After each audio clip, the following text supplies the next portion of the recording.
আজকের ভিডিওটি সম্পূর্ণ দেখার জন্য অনুরোধ জানাচ্ছি সবাইকে। আশা করি সম্পূর্ণ ভিডিওটা দেখলে অনেক কিছু সম্পর্কে জানতে পারবেন। আমরা সেই কালোখালী উপজেলার মির্গি ইউনিয়নে আমরা আসছি।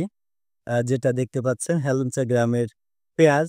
এটি মনে হচ্ছে আসলে এটা কোনো বিদেশি পেঁয়াজ, বিদেশি জমিতে দেখতে পাচ্ছি, কিন্তু আসলে না।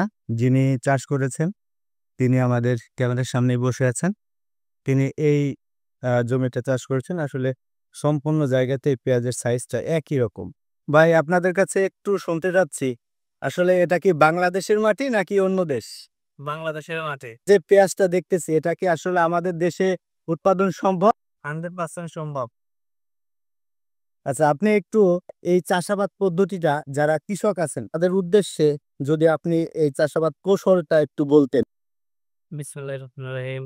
ইউনাইটেড সিডের রংলা সাত দেশি যে পেঁয়াজ সেই রকম ভাবেই একই টাইমে লাগাইনে লাগে, একই রকম দেশি যেভাবে চাষ করেন এই রংলা সাধু একই রকম ভাবে আপনি চাষ করতে হবে। এটা বহন করছিলাম কার্তিক মাসের 20 তারিখে সারা থেকে, আবার অন্য জমিতে আপনার পুষ মাসের 2 তারিখে লাগাইছি।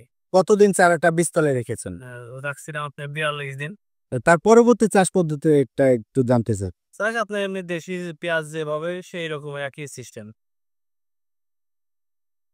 যে গড় ওজন আপনি কতটুকু হবে বলে আশা করছেন? 250 থেকে 300 গ্রাম। 250 থেকে 300 গ্রাম। সুপ্রিয় দর্শক, আমরা একটি ওজন দিয়ে আপনাদেরকে আমরা দেখাবো যে কি পরিমাণ ওজন আসছে। আমি লাগাইছি 40%। আমি আশা করি 250 মন প্লাস হবে পেঁয়াজ। বিসমিল্লাহির রহমানির রহিম। আমার নাম আব্দুল জব্বার বিশ্বাস, গ্রাম হেলেঞ্চা, মির্কি ইউনিয়ন, উপজেলা কালোখালী। পেঁয়াজটা আমার কাছে খুবই ভালো লাগছে। আমি দীর্ঘদিন এই পেঁয়াজের চাষ করি। আমার কাছে মনে হয় যে অন্যান্য জাতের চেয়েও পেঁয়াজটা মনে হয় ডবলের চেয়েও বেশি হবে। আমরা সাধারণত পেঁয়াজ লাগাইলে 33 শতকে জমিতে আমরা 90 থেকে 100 মন আশা করি।